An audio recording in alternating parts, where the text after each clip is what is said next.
Acara selanjutnya, panel paparan bersama Direktur Agama, Pendidikan, dan Kebudayaan Bappenas tentang kebijakan dan usulan DAK Fisik bidang pendidikan tahun anggaran 2022. Dan paparan tentang mekanisme pengusulan DAK Fisik melalui aplikasi Krisna yang akan disampaikan oleh Direktur Alokasi Pendanaan Pembangunan Bappenas. Di mana pada sesi panel ini akan dipandu oleh moderator kita Bapak Fatur Rahman MAD PhD. Kami persilakan kepada moderator Bapak Fatur Rahman. Beliau akan mengantar kita dalam diskusi kali ini.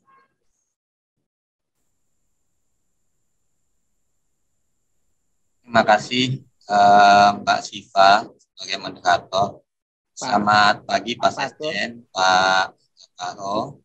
Kami akan memoderatori diskusi pemaparan dari Bappenas, Direktorat Pendidikan dan Direktorat APP. Dan bersama kita di sini ada Pak Ami, Direktur Pendidikan dan Agama. Kemudian ada Agus Tiadi dari Direktorat APP, Alokasi Pendanaan, yang akan beliau berdua akan memberikan paparan tentang DAK. Pak Ami mungkin akan lebih banyak berbicara tentang kebijakan. Pak Agus Riyadi akan banyak berbicara tentang aplikasi Krisna. Seperti yang sudah kita tadi disampaikan Pak Karo, sebelumnya sudah ada sosialisasi dari Bappenas tentang pengusulan DAK 2022. Tapi mungkin karena di sana yang hadir adalah teman-teman Bapeda, kemudian juga semua KL dilakukan sosialisasi secara umum. Kami memandang perlu untuk melakukan sosialisasi khusus untuk DAK pendidikan. Kenapa? Karena memang ada sedikit beberapa perbedaan antara DAK pendidikan dengan DAK-DAK yang lain, yang nanti akan dijelaskan oleh Pak Ami dan Pak Agus Riyadi. Kami memandang perlu dan kami mengundang di sini teman-teman yang memang akan melakukan pengusulan dari dinas pendidikan masing-masing bidang, baik itu provinsi maupun kabupaten, yang akan mengusulkan di DAK 2022 sesuai dengan bidangnya masing-masing. Dan ada memang kami sampaikan juga setiap tahun DAK ini sangat dinamis, kebijakan-kebijakannya, sehingga ada banyak kebijakan-kebijakan baru yang perlu diperhatikan oleh teman-teman Pemda, sehingga pengusulannya akan dilakukan benar-benar sesuai dengan kebijakan maupun arah strategi yang tadi disampaikan Pak Sekjen maupun Pak Karo, sehingga kita bisa mendapatkan usulan-usulan yang berkualitas sesuai dengan kebijakan kita. Itulah salah satu tujuan dari sosialisasi kita ini, agar kita mendapatkan proposal-proposal yang kualitas, sehingga rencana dan strategi yang tadi disampaikan pasien bisa kita capai. Mungkin itu ya, kami silakan. Di sini ada Pak Ami, ada Pak Agus Riyadi. Mungkin Pak Ami sudah adakah? Bagaimana ini Bu Pipi, apakah Pak Ami atau Bu Pipi yang akan menyampaikan? Tadi saya lihat ada Pak Ami, Pak. Ya, Pak Ami, gimana Pak Ami? Apakah sudah siap? Atau mungkin diwakilkan Bu Vivi. Halo.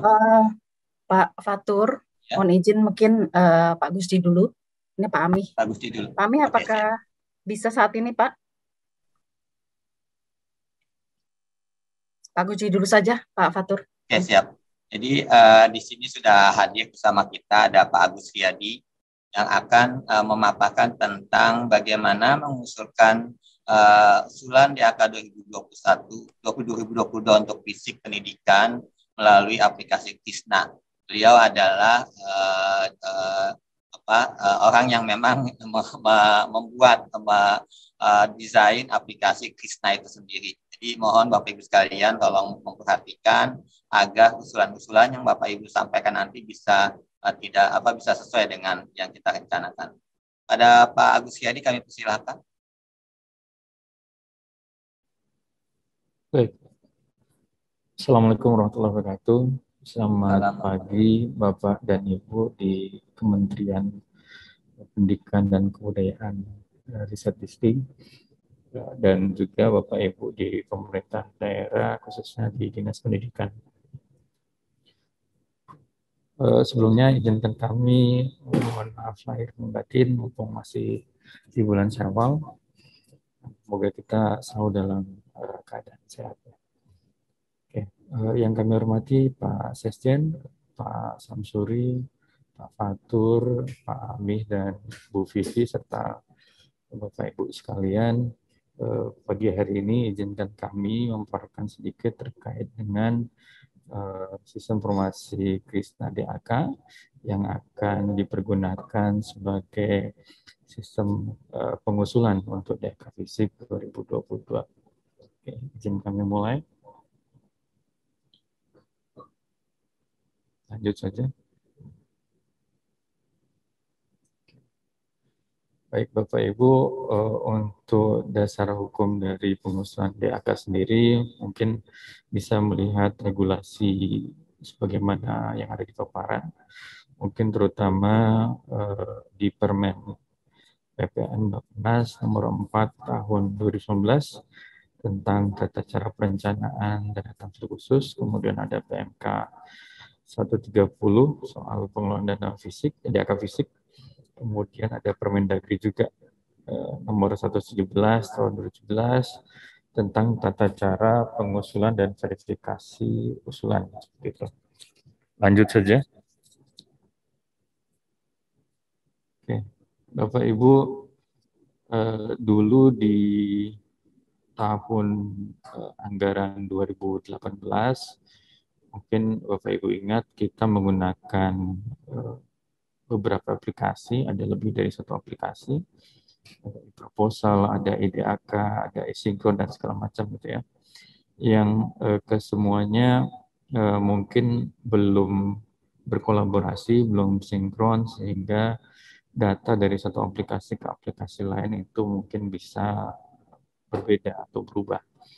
Nah, mulai tahun anggaran 2019, kita sudah menggunakan satu aplikasi namanya Krishna DAK yang bisa mengcover mulai dari pengusulan, kemudian proses verifikasi, kemudian proses asesmen oleh kawan-kawan KL dan Bappenas serta keuangan, kemudian di tahapan sinkron, tahapan RK, dan juga aspirasi oleh DPR. Jadi dalam satu aplikasi semuanya sudah kita coba lengkapi seluruh proses bisnis di DAK.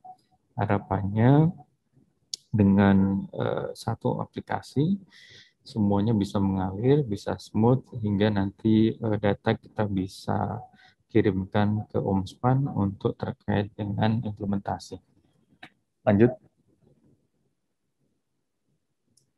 Nah, kalau kita lihat Krishna DAK, dia adalah bagian dari ekosistem Krishna secara keseluruhan. Jadi Krishna itu tidak hanya terkait dengan DAK atau aspirasi DPR, tapi juga ada banyak subsistem lain seperti ada Renza, ada RKP, ada Rens RKL, ada RPJM, dan yang lainnya. Harapannya dengan ekosistem yang satu ini, semua bisa terkoneksi dengan baik. Misalkan antara belanja kementerian dengan belanja teman-teman di daerah, dana transfer. Kami sendiri sudah terkoneksi dengan banyak aplikasi, beberapa aplikasi, misalkan kalau di DAK itu ada data Dapodik, jadi kami bergantung dengan data referensi dari Dapodik, sehingga teman-teman di daerah itu harus sangat concern terhadap data Dapodik. Kalau data Dapodiknya tidak diperbaiki atau tidak valid, maka itu akan berefek ke DAK-nya. Kemudian begitupun dengan data jalan dan data-data di kementerian yang lain. Lanjut. Nah, Bapak Ibu pengguna Krishna, ada beberapa fitur-fitur yang kami tanamkan di Krishna pertama adalah masing-masing instansi itu punya portal yang berbeda, sehingga kita harapkan rasa kepemilikan Bapak Ibu di Pemda, di KL itu bisa makin kuat, makin tinggi.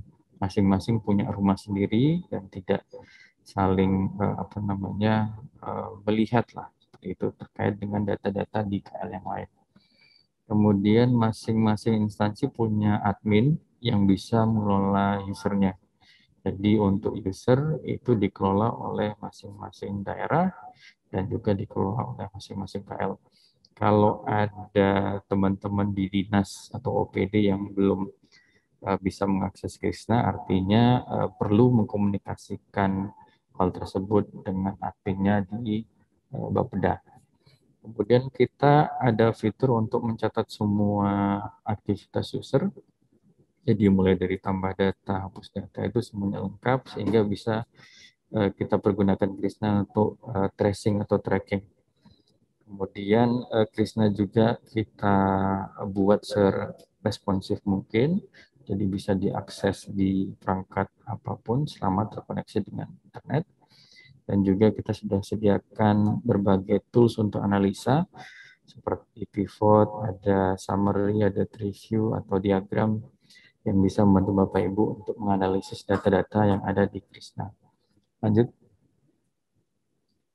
Bapak Ibu yang mungkin baru pertama kali mendengar Krishna, tampilan awal di Krishna seperti ini. Nanti mungkin kalau ada waktu kita akan demokan dibantu Mas Firman. Lanjut.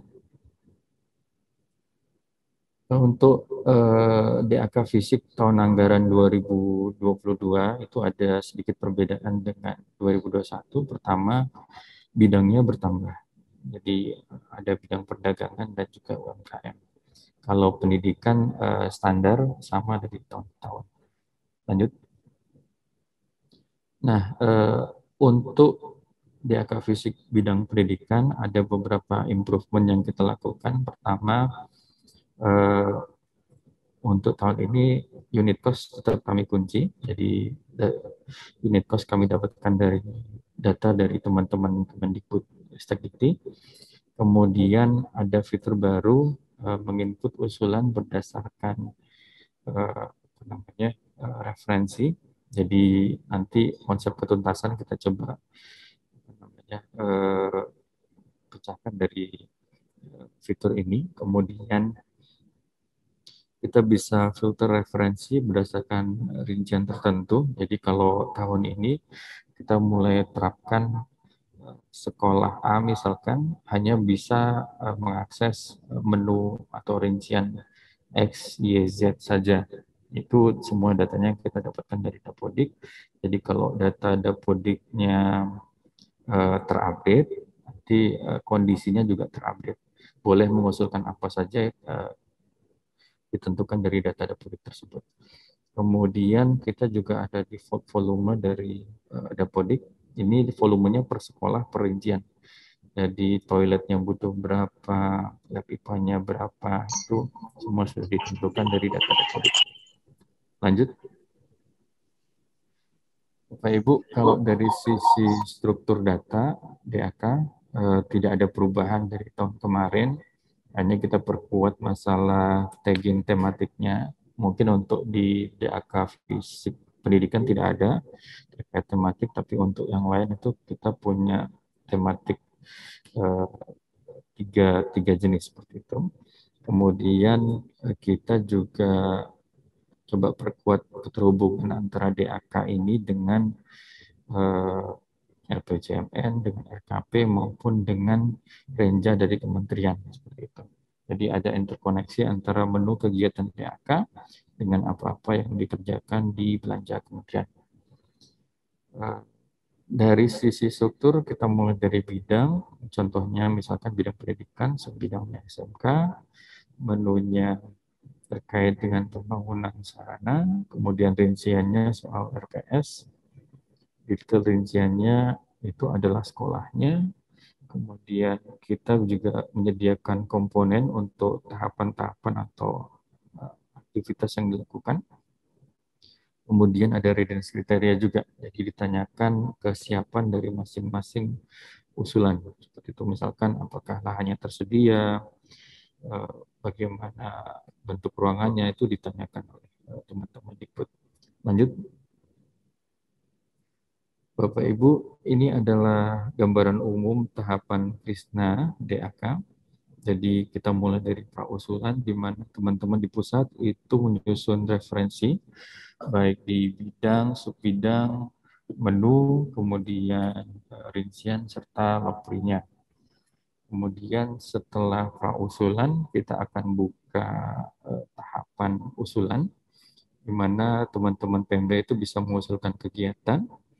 Kemudian setelah proses usulan selesai, kita akan mulai verifikasi yang dilakukan oleh Pemda Provinsi dan juga Ditjen Bangda. Kemudian setelah itu ada proses penilaian, ini tahapan plan awal, ada KL dan Bappenas dan juga Kemenq di situ. Kemudian di tahapan sinkron itu KL bisa komunikasi dengan Pemda dan Pemda bisa mengupdate usulannya yang memang masih dipertanyakan oleh kementerian. Kemudian setelah diupdate, Bappenas dan KL itu bisa melakukan plan ulang. Itu. Nah, di tahapan sinkron kita juga mulai mendapatkan usulan aspirasi dari DPR, jadi bisa disinkronkan dengan usulan DPR. Selanjutnya ada tahapan RK, ini tahapan terakhir kurang lebih, di mana Kemenq akan menginput pagu maksimal per subbidangnya, kemudian Pemda melakukan adjustment kembali terhadap pagunya, dan KL serta Bappenas mengupdate penilaian jika dibutuhkan. Setelah semua pihak bertanda tangan, nanti datanya kita kirim ke Omspan. Jadi datanya otomatis kita kirim ke Omspan, jadi tidak perlu melakukan input ulang di aplikasi Omspan. Lanjut. Kalau dari sisi pengguna, kurang lebih ada 5 jenis pengguna di daerah. Ada kepala bapedanya yang tugasnya sangat penting, yakni mensubmit usulan DAK. Kalau tidak ada submit dari kepala bapeda, berarti seluruh proses selanjutnya itu tidak bisa dilakukan, mulai dari verifikasi, penilaian, dan segala macam. Kemudian ada staf di bapeda yang bisa mengelola usulan DAK, kemudian menginput siapa instansi pelaksananya, autornya, kemudian logging rincian kegiatan, mengurutkan prioritas, dan mengelola data teknisnya. Kemudian yang ketiga ada OPD. OPD ini seperti Dinas Pendidikan misalnya. Jadi tugasnya mengelola usulan DAK per bidang atau subbidangnya, kemudian menginput instansi pelaksananya juga bisa, dan mengunggah tornya juga bisa. Kemudian ada yang keempat itu admin. Tugasnya adalah mengelola hak akses. Jadi mengatur akses siapa yang bisa melihat apa atau mengupdate apa. Kemudian ada user viewer. Jadi user ini bisa melihat keseluruhan usulan DAK yang biasanya kita peruntukkan untuk teman-teman di inspektorat. Oke.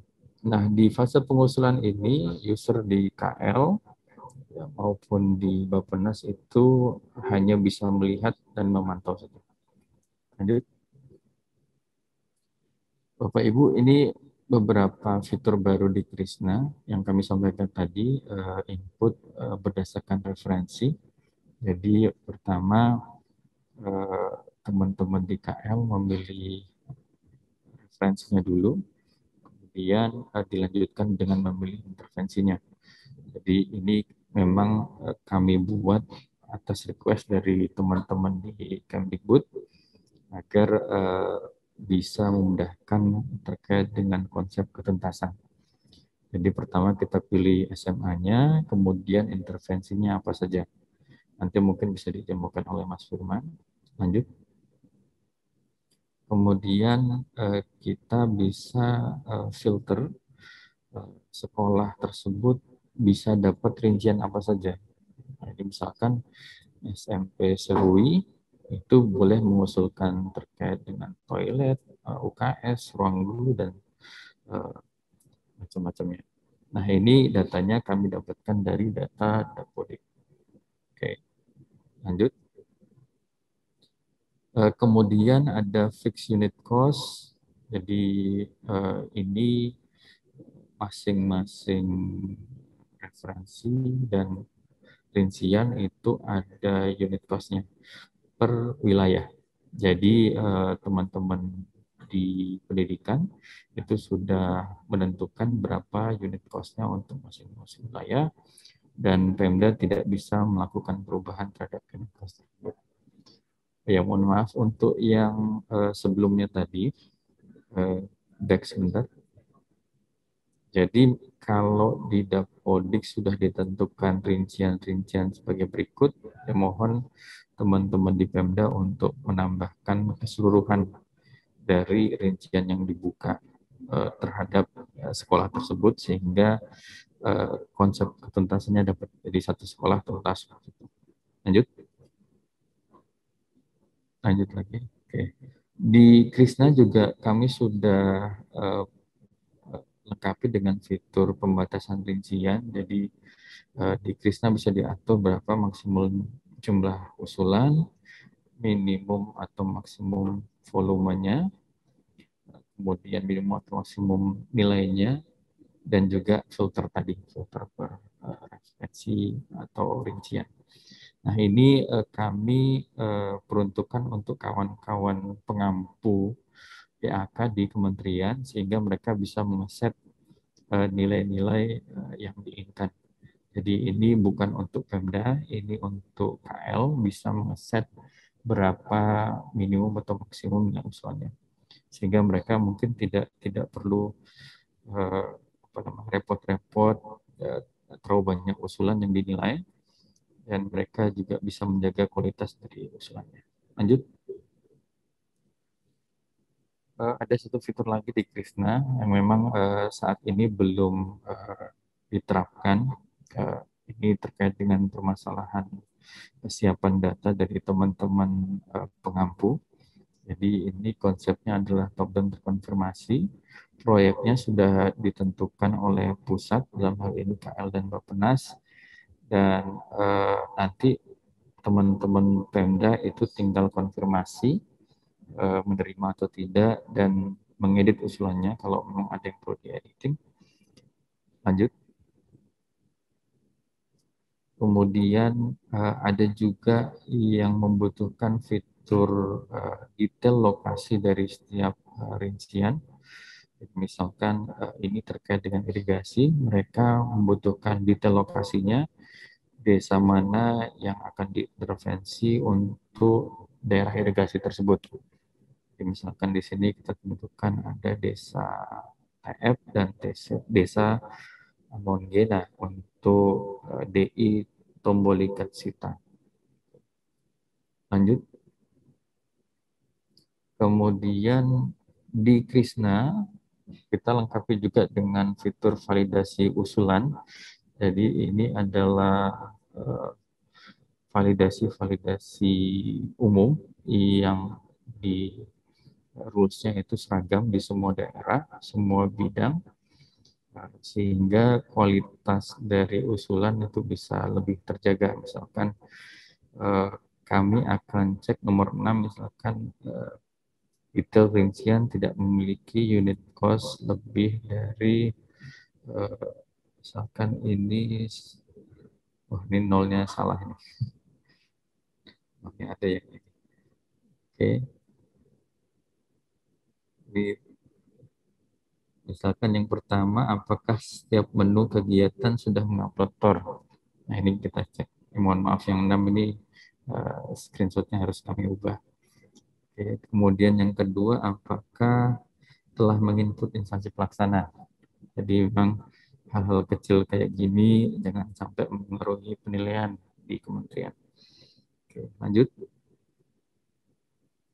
Kemudian ada juga fitur untuk helpdesk. Jadi teman-teman di daerah silahkan bisa menggunakan fitur ini, bisa menanyakan terkait dengan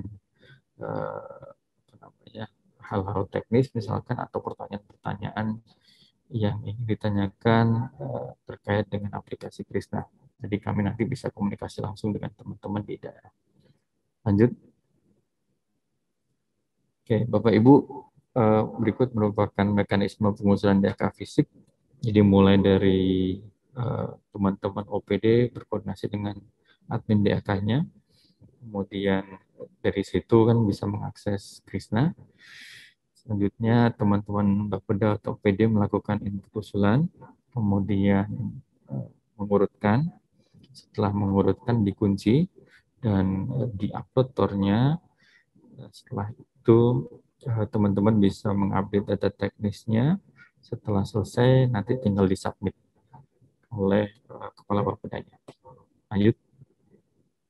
Nah, ini kurang lebih tampilannya saja. Pertama mengusulkan, kemudian mengurutkan, kemudian ada loggingnya, kemudian mengupdate dinasnya, jangan lupa, dan mensubmit seperti itu. Lanjut.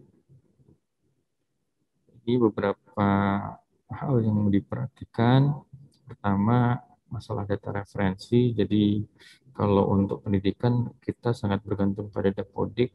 Jadi sekali lagi mohon teman-teman di daerah data Dapodiknya diperbaiki karena ini akan mempengaruhi DAK. Kalau sekarang mungkin sudah terlambat ya, untuk tahun depan lah kurang lebih. Kemudian kita bisa memanfaatkan fitur Krisna secara maksimal. Tadi misalkan ada helpdesk, ada validasi, itu dipergunakan Bapak Ibu.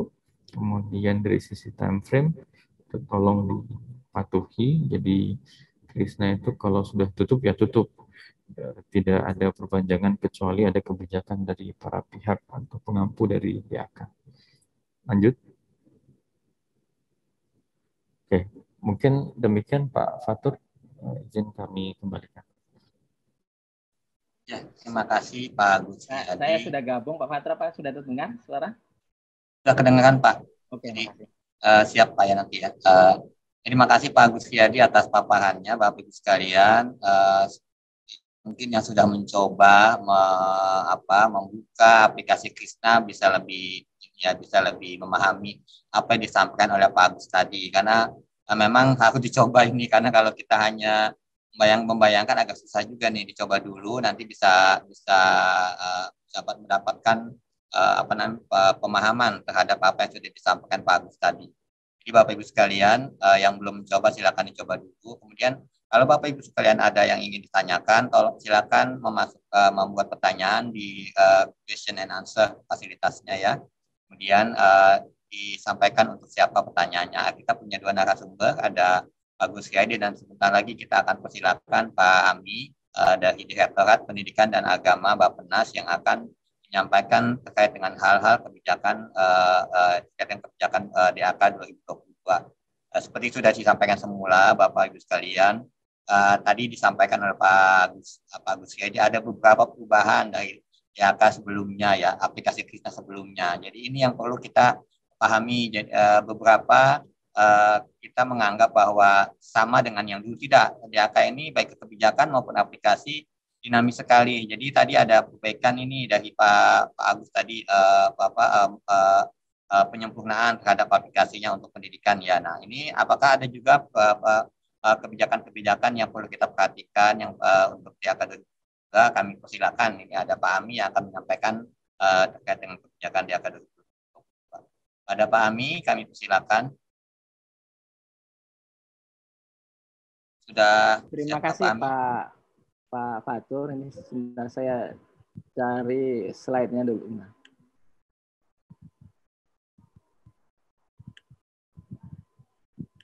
Baik, terima. Bukan, ini apa? Kok salah apa? Salah ambil.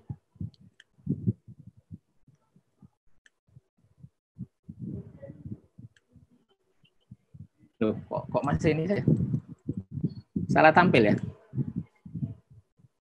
Ya Pak, jadi bisa slide show kali ya.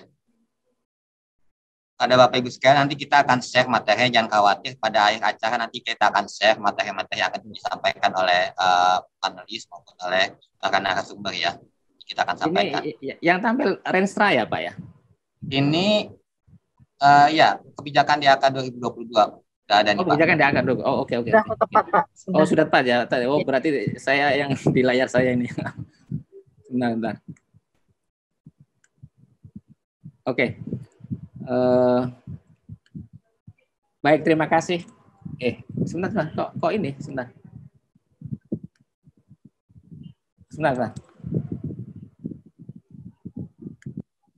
Apakah sudah tampil yang benar? Belum kelihatan, Pak. Dibantu oleh kami, Pak. Oke, boleh ya. Sebentar. Ya. Sudah kan sebenarnya?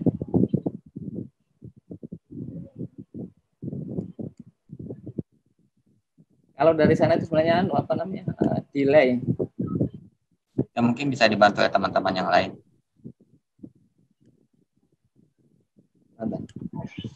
Sudah kan sebenarnya ini? Sudah Pak yang ini Pak. Ya. Ya. Oke sudah ya. Mohon maaf, makasih banyak ini Assalamualaikum warahmatullahi wabarakatuh. Pak Sekjen, Pak Kepala Biro Perencanaan, Pak Fatur dan Ibu Debat sekalian, kami ingin berbagi slide ini yang sebenarnya untuk sebagian tadi sudah sempat disampaikan oleh Pak Sekjen dan juga mungkin ada beberapa yang di-highlight oleh waktu proses penyusunan itu. Jadi pada prinsipnya kami ingin menggunakan sebaik mungkin jadi sumber pembiayaan yang dari DAK ini untuk pembangunan pendidikan terutama dalam rangka untuk mencapai 2 target sekaligus. Jadi untuk peningkatan pemerataan layanan yang itu dicirikan dengan perbaikan dan juga peningkatan kualitas sarpras itu, sekaligus juga untuk peningkatan mutu yang itu tentu saja dengan kualitas sarpras yang baik akan berdampak pada proses pembelajaran dan juga karena sarprasnya dipenuhi, alat-alat juga disediakan, maka proses pembelajaran di tingkat satuan pendidikan itu juga akan semakin membaik pula. Nah, kira-kira begini kebijakan dasarnya itu diarahkan terutama adalah untuk mendukung percepatan wajib belajar 12 tahun. Ini tantangan terberat kita karena kita punya penduduk usia sekolah itu 7 sampai 18 tahun. 7 sampai 18 tahun itu kira-kira 56 jutaan gitu seluruh Indonesia. Dan kita harus bisa memastikan mereka itu mendapatkan layanan yang merata karena kita masih menghadapi isu antara disparitas layanan antar wilayah dan disparitas layanan antar kelompok pendapatan. Nah, karena itu dari sisi akses saja maka ketersediaan dan keterjaminan akses itu dan juga mutu layanan menjadi sangat penting, terutama nanti keterjangkauannya itu di daerah-daerah afirmasi yang kita sebut sebagai 3T itu. Nah, untuk konteks percepatan wajib belajar 12 tahun itu, kita menghadapi kendala kalau diringkaskan itu 2 hal saja, geographic constraints itu, dan juga economic constraints. Nah, geographic constraint untuk konteks akses kita atasi dengan tadi investasi pembangunan sarpras melalui DAK. Jadi kebijakan dasar ini jika kita laksanakan secara baik, maka akan berkontribusi besar terhadap peningkatan daya tampung, terhadap peningkatan pemerataan layanan pendidikan itu. Sekaligus juga yang nomor 2 itu memberi bantuan kepada pemerintah daerah. Ini juga investasi yang baik dan tadi komitmen pemerintah daerah dalam memberikan cost sharing itu juga menjadi sangat penting dan pemenuhan standar layanan minimal pendidikan. Jadi itu juga harus dijaga karena banyak sekali kan yang harus dipenuhi dalam SPM itu. Yang salah satunya adalah sarpras. Nah, yang ketiga ini terkait soal pemenuhan sarpras itu untuk mendukung mature projects terutama dan terutama untuk sektor-sektor tertentu, apakah pariwisata, apakah industri, dan ini kaitannya dengan vokasi di bidang-bidang keahlian yang nanti diperkuat dengan peralatan yang mendukungkah misalnya untuk SMK misalnya antara lain itu, dan nanti akan tercermin juga pada bidang keahlian dan juga jenis-jenis peralatan apa yang diperlukan untuk pendidikan vokasi itu, terutama ketika kita sudah menjadikan agenda SMK sebagai pusat keunggulan itu. Jadi kira-kira pengelompokan 3 besar kebijakan ini yang harus kita jadikan sebagai landasan dalam menyusun program dan mengusulkan kegiatan-kegiatan DAK itu. Ibu dan Pak sekalian, ini sekaligus juga bahwa ada melalui DAK kita akan mencapai target tertentu yang terekam dalam RPJMN di PN3 itu, peningkatan SDM yang berkualitas, dan pemerata PP-nya, pemerataan layanan pendidikan tadi, termasuk juga afirmasi untuk wajib belajar 12 tahun. Ini untuk pengelompokan besarnya. Karena itu di dukungan terhadap kebijakan yang juga relevan ini, terutama SDGs. Jadi SDGs Quality Education itu kan betul-betul tantangan bagi kita, mulai dari PAUD-nya sampai ke, ya untuk konteks kita ya sampai sekolah menengah lah, sekolah menengah atas.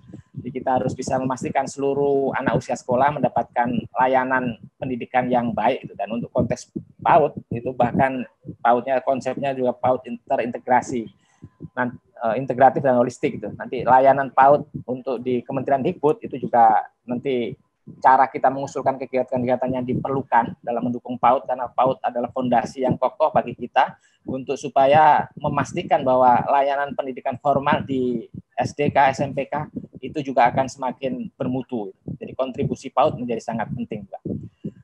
Kemudian untuk SMK, tadi penekanannya terkait soal daya saing. Daya saing ini juga mendukung industri 4.0. Jadi pilihan sektornya ini makanan, minuman, tekstil, ada pakaian, ada otomotif, elektronik, bahkan juga kimia itu.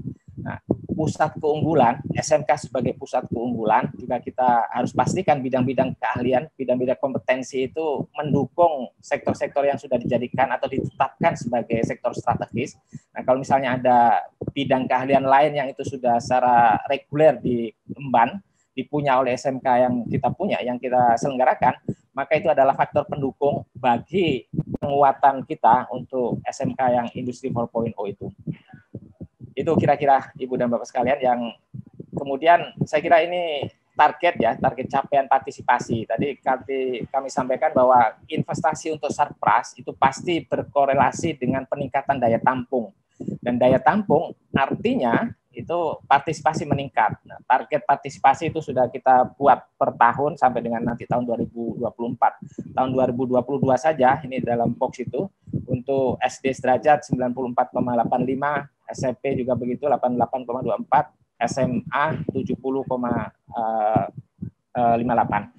Ini Bapak dan sekalian menjadi penting untuk menjadi pegangan kita, dan terutama nanti di bagian daya saing ini, produktivitas, itu dikatakan lulusan pendidikan vokasi yang mendapatkan pekerjaan dalam 1 tahun terakhir. Termasuk nanti akan kita lihat juga bidang-bidang keahlian. Jadi penduduk lulusan sekolah menengah itu yang memiliki kualifikasi pendidikan menengah dan tinggi itu tahap awal. Kemudian mereka yang sudah punya kualifikasi pendidikan sekurang-kurangnya menengah dan apalagi yang bagus tinggi, maka juga masuk ke jenis-jenis pekerjaan yang di situ menuntut bidang keahlian menengah dan tinggi pula.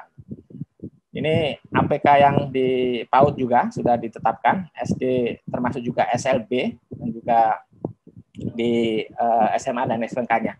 Ibu dan Bapak sekalian, agak misalnya untuk SMA karena ini wajib belajar 12 tahun, kita itu baru sekarang saja 2020 yang data terakhir itu ini bahkan tidak tercapai. Kalau 2020 itu dipasang target 86. Tapi kalau kita lihat di Susenas itu 84,5. Jadi ada selisih kurang ini dari target yang mestinya kita penuhi. Nah, kita bisa lihat nanti apakah yang menjadi sumber masalah tidak tercapainya target itu karena belum tersedianya secara menyeluruh Sarpras tadi itu, dan juga ada faktor tadi kendala finansial tadi itu, ataukah ada apa yang lain itu. Nah, kita tahu juga bahwa dari sisi Sarpras dalam catatan Podes.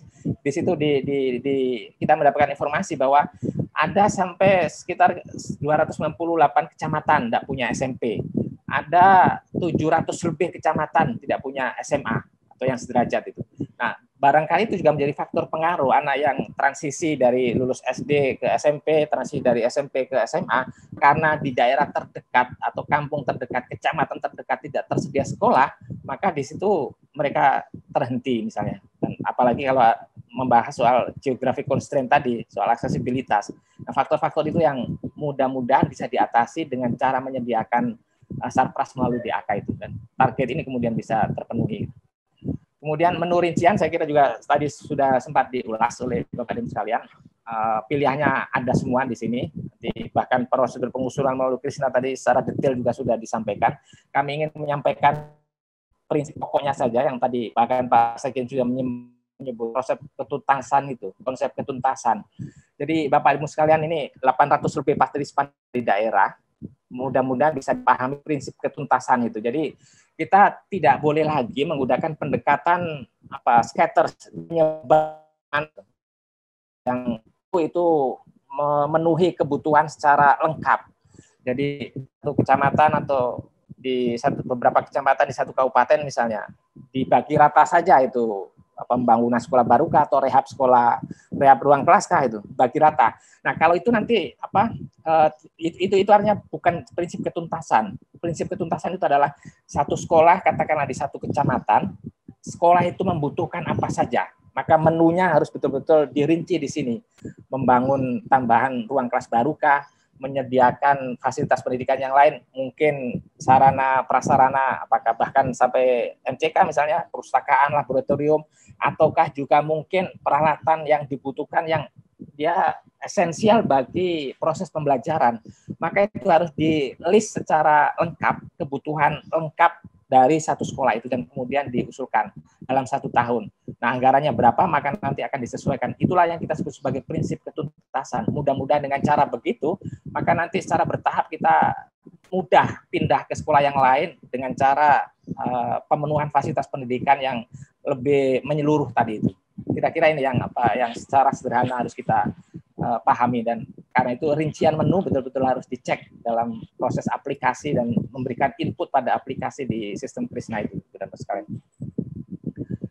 Kemudian yang berikutnya, saya kira ini beberapa yang saya perlu highlight saja tentang rincian untuk kegiatan yang baru, misalnya untuk PAUD ini, itu nomor 7 dan 8. Jadi terutama nanti di daerah afirmasi. Jadi untuk ruang kelas baru, kemudian perabotnya, juga pembangunan ruang UKS. Ruang UKS itu juga bagian dari rincian kegiatan yang konsep ketuntasan tadi, Bu dan Bapak sekalian. Jadi betul-betul harus dilengkapi gitu, karena kita ingin sekolah itu juga kan sekolah ramah anak, sekolah sehat, sekolah nyaman gitu. Jadi, sekolah nyaman dan sekolah aman juga. Kalau sekolah aman itu artinya secara fisik itu membuat setiap anak itu betul-betul nyaman dalam belajar, dan secara kesehatan kalau tersedia UKS, kalau ada monitoring kesehatan itu juga bisa dilakukan jika disediakan UKS juga. Nah, saya kira ini bisa dibaca saja menu rincian kegiatannya itu. Begitu juga seterusnya, ini menggunakan pola saja. Jadi untuk SD juga seperti itu, dan harus diberi penekanan nanti di daerah afirmasi yang tadi, terutama di daerah 3T itu, yang kebutuhannya mungkin akan sangat berbeda. Jadi apakah speknya, apakah mungkin ukuran, volume dan seterusnya untuk semua sarpras yang sudah diidentifikasi. Dan karena itu menjadi penting bagi Bapak Ibu sekalian detailingnya, rincian kegiatan dan menu kegiatan itu oleh Bapak dan Ibu sekalian. Jadi jangan sampai ada yang terlewat, jangan sampai ada yang tertinggal gitu. Jadi semuanya bisa teridentifikasi secara lengkap gitu. Saya kira ini juga seperti itu pola. Jadi kami tidak perlu membacakan satu persatu untuk SMP. Yang untuk SMA juga ini SKB, Sanggar Kegiatan Bersama. Di apa yang diperlukan untuk misalnya ruang kelas PKBM bersamakah itu, ataukah juga mungkin taman bacaan bersama, ini berikut perabotnya juga, atau juga mungkin peralatan keterampilan PKBM itu, karena layanan pendidikan kesetaraan itu juga menjadi penyumbang penting bagi kita untuk memastikan partisipasi melalui pendidikan yang non formal itu. Menjadi penting kita, karena layanan itu juga harus tersedia pilihan yang berbeda kalau misalnya atas alasan tertentu seseorang atau penduduk usia sekolah itu tidak bisa menempuh pendidikan melalui jalur formalnya. SMA saya kira juga begitu, yang termasuk juga misalnya ini untuk bimbingan konseling, ini kan penting juga karena kita menghadapi ini terkait soal psikososial, dan kalau ada anak stres, anak depresi, anak menghadapi masalah individualkah di rumah, di lingkungannya, dan butuh pembimbingan secara psikologis, maka ruang BPK juga diperlukan, maka di situ juga bisa diajukan, termasuk juga perabotnya. Untuk ruang OSIS juga, karena ini pembinaan untuk siswa-siswa itu menjadi penting juga. dicakup di dalam menu kegiatan ini, rincian menu kegiatan ini. Ini rinciannya saya kira mungkin bisa dibaca nanti sekaligus juga untuk pemahaman kita bersama. SLB ini penting karena tentu kita sudah paham bahwa kebutuhan untuk SLB itu berbeda dan sangat unik gitu dan khas gitu. Karena alatnya itu juga menurut layanan SLB yang sangat spesifik dan juga harus bisa dicek betul itu. Termasuk juga ketika kita membangun sarprasnya, maka kita juga harus mengikuti kebutuhan anak yang penyandang disabilitas itu. Jadi kalau lift, tangga itu juga harus disediakan fasilitas sesuai dengan kebutuhan anak-anak yang penyandang disabilitas. Nah, cara kita membangun sarpras disesuaikan dengan kekhususan apa yang diperlukan oleh anak-anak yang sedang sekolah di SLB. Kira-kira seperti itu yang ini bahkan disebut selasar penghubung gitu. Ini penting sekali karena bagian dari layanan kekhususan tadi yang harus kita berikan juga. Untuk SMK sekali lagi ini terutama adalah jika terkait soal peralatan dan mendukung bagi apakah ruang praktek siswa itu dan alat-alat apa saja yang diperlukan sesuai dengan ini bidang keunggulan, bidang keahlian, bidang kompetensi yang di situ ditawarkan dan diselenggarakan oleh SMK yang bersangkutan. Jadi menjadi sangat penting kita mengidentifikasi secara agak lebih teliti kebutuhan peralatan yang mendukung bagi lab, bagi workshop atau apa yang lain yang sedang mengembangkan bidang-bidang keahlian sebagai bagian dari pusat keunggulan di SMK yang bersangkutan. Ini yang baru misalnya ini terkait soal BK juga di SMK, tadi menyambung yang di reguler tadi. Ini ada laboratorium bahasa. Ini bahasa ini penting juga karena di SMK itu salah satunya juga kan keterampilan non teknis bidang keahlian itu termasuk adalah kecakapan bahasa. Nah, kebutuhan laboratorium bahasa juga perlu disediakan, termasuk juga ruang kelas baru kalau misalnya ada penambahan siswa dengan perabotnya sekaligus juga, dan termasuk juga ruang OSIS sebagaimana juga untuk yang reguler di SMA atau mungkin yang di SMP gitu. TIK penting juga karena ini beberapa program dan bidang keahlian banyak diselenggarakan di masing-masing SMK dan pusat keunggulan itu.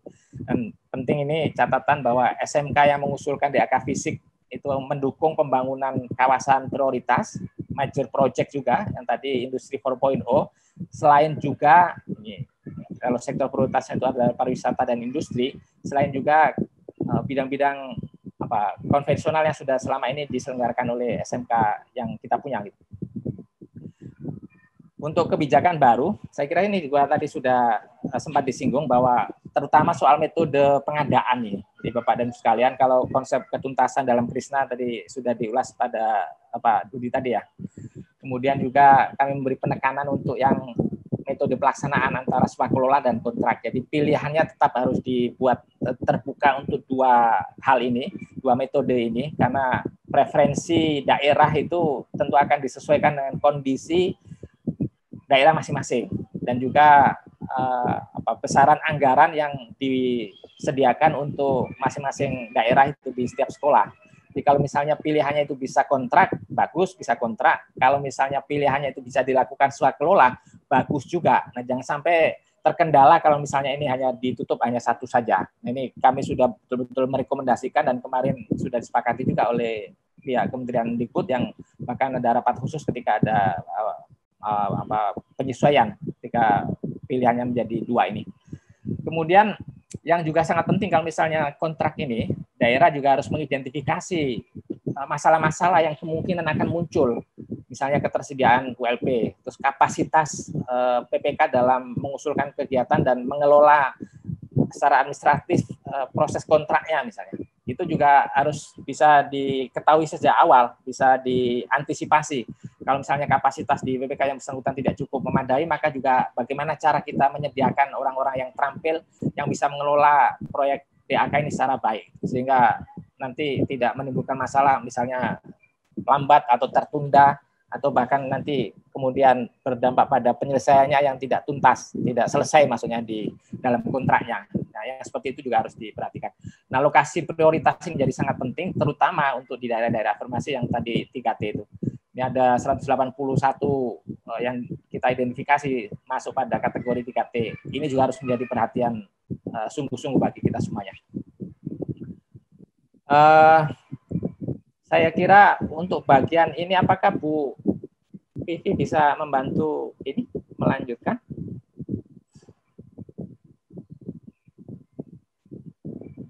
Ya Pak, baik Pak. Saya tutup saja atau bagaimana? Bu Vivi, silakan. Saya yang share saja. Oke, saya tutup ya. Sebentar.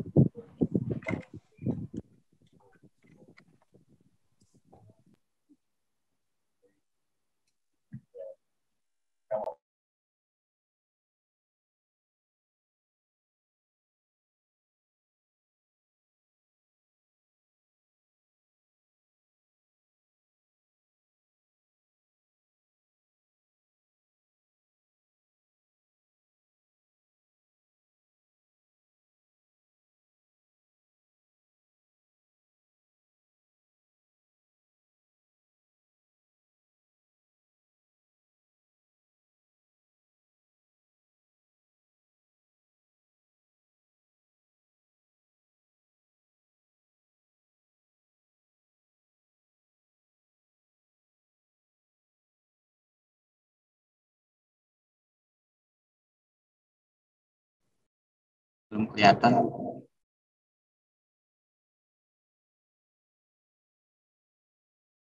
Ya Pak, sepertinya ini paparannya error. Sebentar.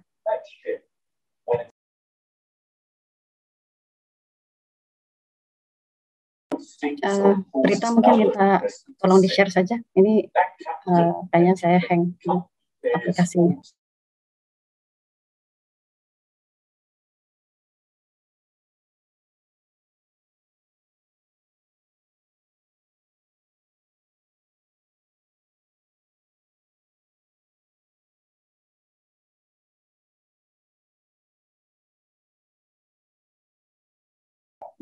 Rizky atau Berita bisa share nggak?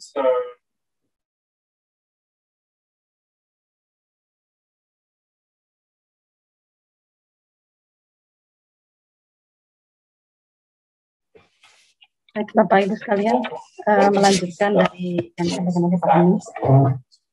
Jadi mungkin ini sebagai bagian yang sangat penting di dalam DAK Fisik Pendidikan, di mana Bapak Ibu kami harapkan betul-betul memperhatikan terkait konsep kentuntasan sekolah. Jadi mungkin kita di masa lalu pernah punya DAK pendidikan yang mengutamakan terkait rincian menu gitu yang perlu kita intervensi, sehingga kemudian sekolah yang mendapatkan itu juga menjadi lebih banyak gitu ya. Namun kemudian hanya mendapatkan beberapa sarana yang diintervensi. Nah, ini di tahun 2021 dan di tahun 2022 ini kami harapkan betul-betul nanti di dalam proses pengusulan ini Bapak Ibu dapat pertama mungkin dimulai dari perencanaan yang dimiliki oleh daerah itu sendiri sebelum nanti masuk ke dalam aplikasi Krisna, bahwa persepsi yang perlu kita bangun bersama ketika bagaimana untuk menuntaskan terkait dengan sarana prasarana yang ada di daerah di masing-masing yang menjadi tanggung jawab Bapak Ibu sekalian, ini betul-betul menuntaskan satu persatu dari satuan pendidikan yang ada. Nah, sehingga kemudian di tahun 2021 kebijakan ini kan sudah diterapkan gitu untuk konsep kentuntasan. Namun di tahun 2022 ini konsep kentuntasan ini betul-betul dijalankan dimulai dari aplikasi Krisna itu sendiri. Jadi dimulai dari usulan ini Bapak Ibu sudah akan didorong untuk menerapkan konsep kentuntasan, sehingga ketika masuk ke dalam usulan ini Bapak Ibu akan menginput mulai dari satuan pendidikan yang perlu diintervensi. Nah, ini data-data terkait satuan pendidikan ini kan sudah diinput juga di dalam Krisna gitu. Jadi nanti tinggal memilih di satuan pendidikan yang ada di Bapak Ibu sekalian, dan kemudian baru melakukan pengisian terkait daftar kebutuhan di satuan pendidikan tersebut. Nah, sehingga Bapak Ibu perlu untuk melakukan asesmen secara lengkap terkait kebutuhan untuk satu persatu satuan pendidikan yang nanti akan diusulkan. Jadi contoh misalnya SD tertentu. Nah ini di SD tersebut ini kebutuhannya apa, ini Bapak Ibu perlu mengisi secara lengkap. Mulai dari kebutuhan untuk rehab ruang kelasnya, ataukah misalnya untuk rehabilitasi atau pengadaan toilet yang baru. Kemudian juga apabila tidak memiliki lab komputer, ini kemudian juga diinput untuk kebutuhan lab komputernya dan lain-lainnya Bapak Ibu sesuai dengan kondisi yang ada. Dan diharapkan ini pun sudah sesuai dengan dapodik yang diinput oleh satuan pendidikan. Nah, sehingga kemudian di dalam penginputan selanjutnya ini akan ada konfirmasi yang perlu diisi. Jadi contohnya misalnya ini daftar rincian satuan pendidikan ini kan memang ada yang di dalam Krisna pengusulan di dalam aplikasi Krisna, namun juga tergantung kepada kondisi daerah Bapak Ibu sekalian juga, dikarenakan juga ada menu-menu tertentu yang mungkin diperlukan oleh satuan pendidikan, yang diperlukan oleh Bapak Ibu sekalian. Namun kemudian ada beberapa rincian menu yang memang hanya diberikan untuk daerah-daerah khusus saja, istilahnya untuk daerah-daerah afirmasi, sehingga di dalam aplikasi nanti memang Bapak Ibu memerlukan, namun kemudian tidak bisa mengusulkan seperti itu. Nah, sehingga diharapkan semua yang dibutuhkan oleh satuan pendidikan itu diinput oleh daerah, oleh Bapak Ibu yang nanti akan bertanggung jawab untuk betul-betul memastikan pengusulan secara lengkap sesuai juga kondisi daerah yang tadi terkait dengan daerah khusus atau afirmasi tersebut.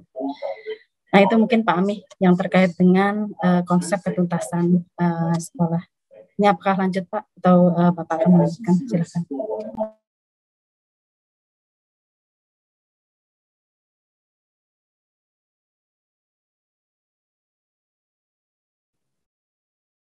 Silakan Pak Alam.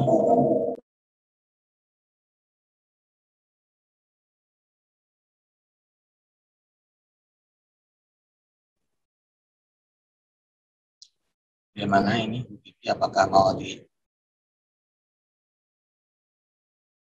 mau di Baik, mungkin saya lanjutkan Pak. Ya, Prita tadi satu slide lagi.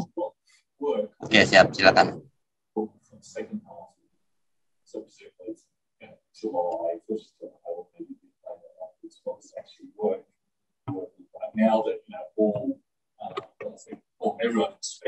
Maaf ini Pak Fatur, ini sepertinya PPT saya juga tidak bisa jalan, ini bermasalah.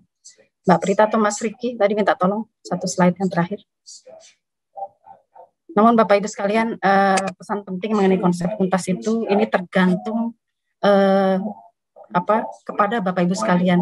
Jadi selama ini kami betul-betul nanti akan melakukan konfirmasi di dalam proses asesmen penilaian dan juga di dalam proses sinkron ini. Contoh kasus untuk tahun 2021 ini kan agak berat dilakukan ketika kita pertama kali menerapkan konsep ketuntasan, dikarenakan pengusulan oleh daerah, oleh Bapak Ibu sekalian ini kan tidak bisa secara full dijalankan, dikarenakan proses pengusulan itu pun tidak dilakukan secara utuh. Dalam arti kebutuhan untuk satu persatu dari satuan pendidikan itu juga belum secara optimal dilakukan oleh Bapak Ibu sekalian. Sehingga kemudian dengan treatment khusus terkait aplikasi Krisna yang juga sudah menerapkan konsep ketuntasan, ini secara otomatis ini kita semua didorong untuk berpikir secara utuh dalam melakukan intervensi peningkatan sarana pendidikan untuk setiap satuan pendidikan.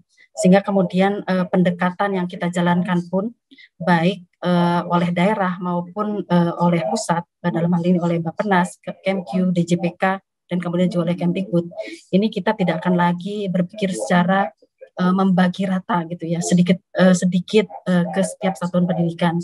Namun kita akan memberikan intervensi yang utuh untuk setiap satuan pendidikan.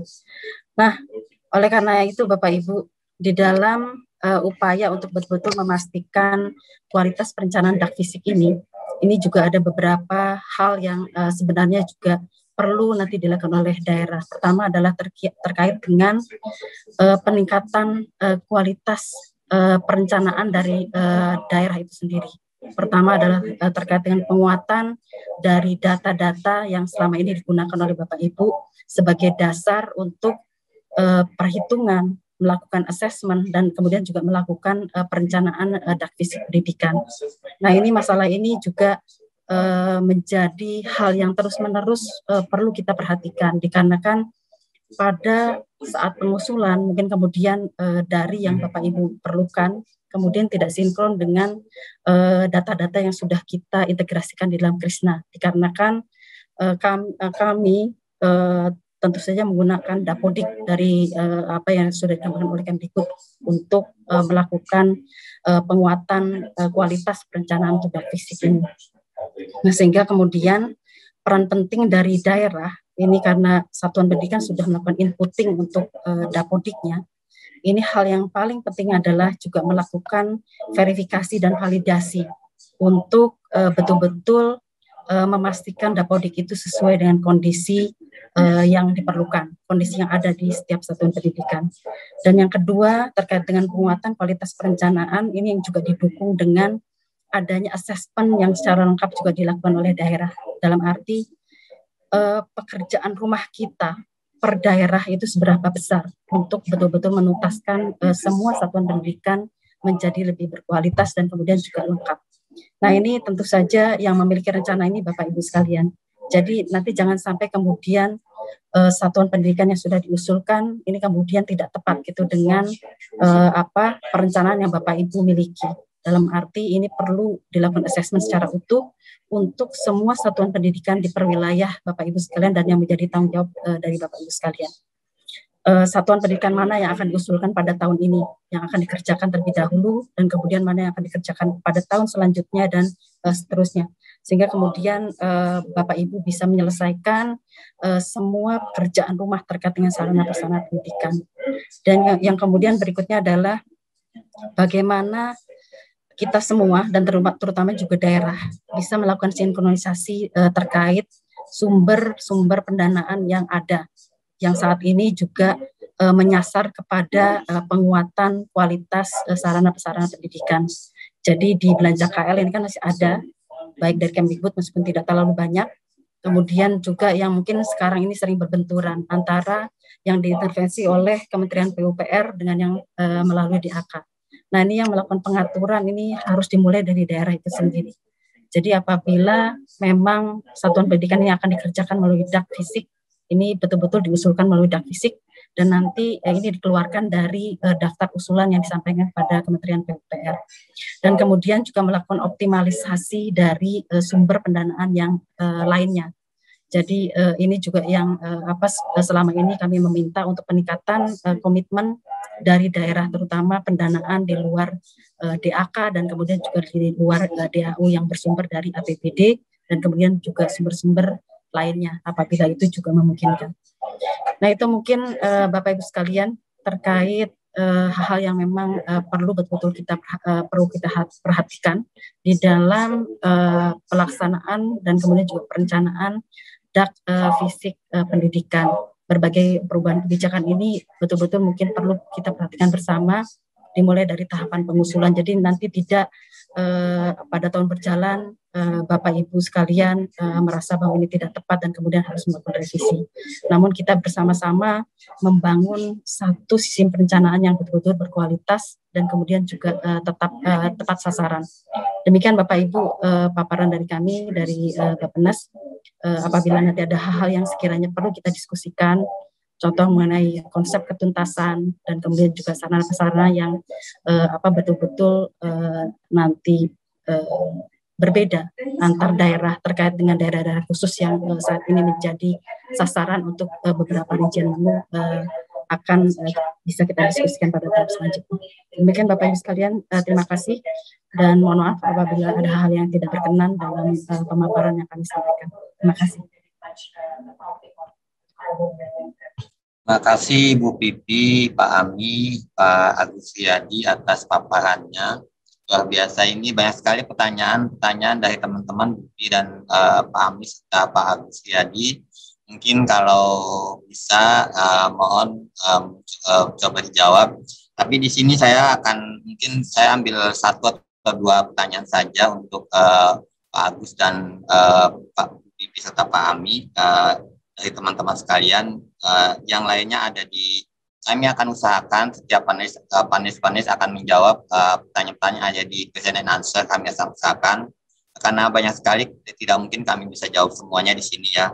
Salah satunya mungkin Pak Bu Pipi mungkin ada pertanyaan kenapa menu pembangunan ruang kelas baru tidak ada di semua level dan tidak ada di semua daerah. Itu salah satu pertanyaannya untuk ya Bu Pipi ya. Untuk yang di sini mungkin Pak Agus sudah izin tadi ada kegiatan yang lain. Di sini ada Pak Firman yang akan mewakili Pak Agus untuk menjawab. Ada pertanyaan juga dari Kabupaten Tegal tentang pengusulan rehabilitasi satuan pendidikan melalui SSO Dapodik dan sudah didapat tetapi tidak tampil di aplikasi gitu. Itu mungkin banyak pertanyaan terkait dengan masalah data ini Bapak Ibu sekalian. Kami sudah menyampaikan surat dari Pak Sekjen awal-awal jauh-jauh hari sebelum kita melakukan pengusulan. Kami sudah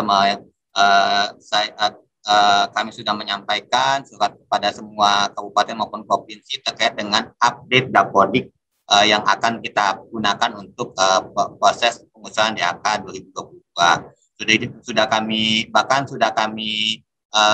extend batas penyampaian sampai dengan terakhir kami buka sampai dengan tanggal 14 Mei. 14 Mei kita masih buka itu update Dapodik dan kondisi 14 Mei itu yang kita sampaikan dalam aplikasi Krisna. Itu Bapak Ibu sekalian. Jadi sekali lagi tadi disampaikan oleh Pak Agus dan Pak Ami serta Bu Pipi, data Dapodik itu menjadi referensi yang sangat satu-satunya yang bisa kita gunakan untuk pengusulan DAK ini, baik itu pengambilan kebijakan maupun penyusunan sistem-sistem yang lain seperti Krisna dan sebagainya. Jadi tidak bisa, itu yang kami sampaikan sebelumnya bahwa memang DAK ini sangat dinamis. Di tahun ini berbeda dengan tahun kemarin. Kita terus menyempurnakan sistem baik itu dari segi kebijakan maupun dari sistemnya. Gitu. Seperti yang disampaikan tadi, tahun ini kita sistemnya tadi kita langsung kita gunakan Dapodik sebagai referensi untuk pengusulan Bapak Ibu sekalian. Gitu. Kemudian juga tahun kemarin data-data pendukungnya untuk yang POPS kita masukkan di Krisna. Tahun ini kita tidak. Tahun ini kita minta teman-teman memasukkan di Dapodik. Gitu. Itu sukat kami mengatakan seperti itu. Jadi kami sudah menyaring itu semuanya sehingga yang kita sampaikan ke Krisna itu sudah data-data yang sudah terkonfirmasi dari Dapodik itu sendiri. Gitu. Jadi itu mungkin Bapak Ibu sekalian sebagai gambaran betapa bahwa Dapodik itu sangat penting ya Bu Pipi. Jadi kita sudah mulai DAK 2003 ini Bu Pipi ya. Tapi masih banyak sekali PR-PR kita yang belum kita selesaikan. Nah ini kita terus bersama-sama Bappenas, Kementerian Keuangan, dan Kementerian Pendidikan dan Kebudayaan dan Ristek terus menyempurnakan skema DAK ini gitu sehingga kita kawal ini udah tahun pertama kemarin 2021 proses penuntasannya mungkin belum terlalu ketat. Sekarang 2022 kita kawal lagi nih dengan mekanisme yang disampaikan oleh Pak Agus dan Bu Pipi. Mungkin itu ya sebagai pengantar juga. Nanti mohon Bu Pipi atau Pak Agus dulu ya, Pak Firman dulu silakan. Pak Firman ini menurut mereka sudah menyampaikan di dalam Dapodik tapi ternyata tidak tampil dalam aplikasi. Mungkin itu ya sebagian seperti itu. Kemudian ada yang merasa bahwa sudah mengupdate tetapi tidak tampil. Mungkin itu bisa disampaikan, ada yang penjelasan dari Pak Firman sebelum Bu Pipi ya. Ya, terima kasih Pak Fatur. Tadi juga sudah disampaikan Bapak tadi bahwa memang seluruh data referensi yang ada di Krisna kita ambil dari Dapodik. Datanya kita ambil cut off minggu lalu kalau tidak salah. Jadi kalau terkait memang data yang belum tampil, mohon izin Pak, nanti kalau boleh bisa japri ke kami ataupun bisa pakai fitur helpdesk, sampaikan ke kami. Kami akan cek ulang data yang belum tampil. Kalau memang ternyata datanya belum terupdate di Dapodik, nanti akan kami sampaikan. Mungkin seperti itu Pak. Lagi mungkin Pak Firman ada yang bertanya nih, apakah Vista sudah terintegrasi dengan SIPD? Gitu. Oh, Kalau siap. nggak salah di pertanyaan di yang kemarin ada pertanyaan itu juga, tapi mungkin bisa diulang lagi jawabannya. Monggo. Baik Pak. Saat ini untuk terkait dengan nomenklatur menu rincian di Krisna dengan subkegiatan yang ada di SIPD belum terintegrasi Pak. Jadi kesepakatan dari para pimpinan kemarin nanti kami akan melakukan komunikasi ya Pak, diskusi juga dengan SIPD supaya ngeling menu rincian yang di Krisna dengan subkegiatan yang ada di SIPD. Yang sudah kami integrasikan saat ini hanya masih berupa nomenklatur nama dinas Pak, nama OPD saja. Jadi mungkin itu dulu Pak yang bisa kami jawab. Terima kasih. Oke, makasih Pak Firman. Mungkin Bu Pipi perlu penjelasan lagi nih ya Bu Pipi tentang konsep ketuntasan ya. Tadi ada istilah tipis merata ya. Mungkin itu perlu kita tegaskan lagi Bu Pipi terkait dengan pertanyaan-pertanyaan teman-teman sekalian ya. Jadi memang kita tidak bisa lagi nih tipis merata disebar kemana-mana. Jadi kita batasi nih. Jadi semua teman-teman itu memilih berdasarkan data-data dapodik yang kita sampaikan. Jadi ini sebagai gambaran, dan kemudian memang kita membatasi tadi terkait hal pembangunan yang memang belum prioritas. Mungkin Bu Pipi bisa menambahkan penjelasannya. Silakan. Ya, terima kasih Pak Fatur. Jadi memang beberapa beberapa rincian menu ini kan memang tidak bisa diakses oleh semua daerah seperti itu. Jadi tadi misalnya ditanyakan mengenai ruang kelas baru. Nah ini khusus untuk ruang kelas baru Bapak Ibu. Ini pada tahun 2022 ini sementara gitu ya. Ini kita batasi terlebih dahulu. Jadi kita fokus kepada daerah-daerah afirmasi, itu yang pertama yang memang daftarnya atau list mengenai daerah tersebut di mana saja ini kan sudah fix gitu ya, mengikuti dari yang ditetapkan oleh Kemendes PDTT dan juga oleh Kemdikbud seperti itu. Dan yang kedua adalah kami tambah juga beberapa daerah itu yang kami anggap kinerja pendidikannya itu masih sangat di bawah. Dalam arti ini berarti masih ada masalah terkait dengan akses seperti itu. Sehingga kemudian daerah-daerah ini bisa pada tahun 2022 mengusulkan untuk ruang kelas baru.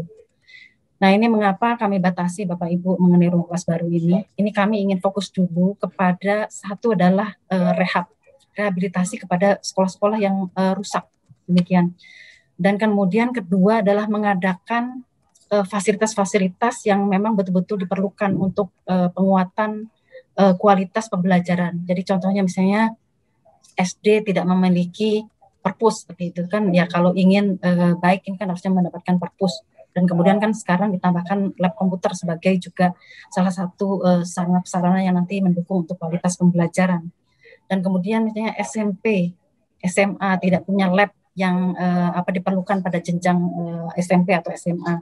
Nah ini kami bayangkan bahwa kualitas pembelajaran itu tidak bisa berjalan secara baik. Nah sehingga kemudian sementara mungkin kita akan nanti dengan Kemdikbud juga ini sama-sama sepakat untuk menjalankan kebijakan untuk menghold gitu ya, untuk menahan dulu gitu kebutuhan ruang kelas baru ini mungkin selama beberapa tahun, sampai kemudian kita bisa betul-betul menuntaskan untuk yang sifatnya lebih prioritas terlebih dahulu Bapak Ibu. Dan mungkin tambahan lagi ya Pak Fatur ya, selain ruang kelas baru, ini kan ada memang prasarana yang juga tidak ditawarkan untuk semua daerah. Jadi contohnya misalnya untuk asrama seperti itu, untuk rumah dinas guru gitu. Ini kan dulu pada saat DAK pendidikan ini masih ada afirmasi, ini ada didak afirmasi. Sehingga kemudian hanya daerah-daerah tertentu saja yang bisa mengakses untuk fasilitas-fasilitas tersebut. Nah sekarang setelah menjadi DAK-nya ini menyatu gitu ya, tidak ada lagi pembagian untuk DAK fisik pendidikan, ini tetap kebijakan untuk beberapa prasarana tersebut tidak dibuka secara luas, sehingga Bapak Ibu juga di daerah bisa lebih fokus tadi terkait masalah tidak melakukan kebijakan yang pista tadi tipis merata, tapi kemudian fokus dulu gitu untuk penuntasan yang betul-betul diperlukan untuk menjamin kualitas pembelajaran pengajaran itu bisa berjalan secara baik di setiap satuan pendidikan. Itu mungkin Pak Fatur. Terima kasih.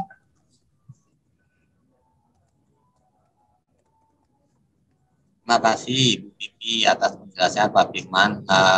Mohon maaf Bapak Ibu sekalian, memang tidak bisa kita jawab semua pertanyaan-pertanyaan itu. Mudah-mudahan nanti dalam diskusi yang selanjutnya kita bisa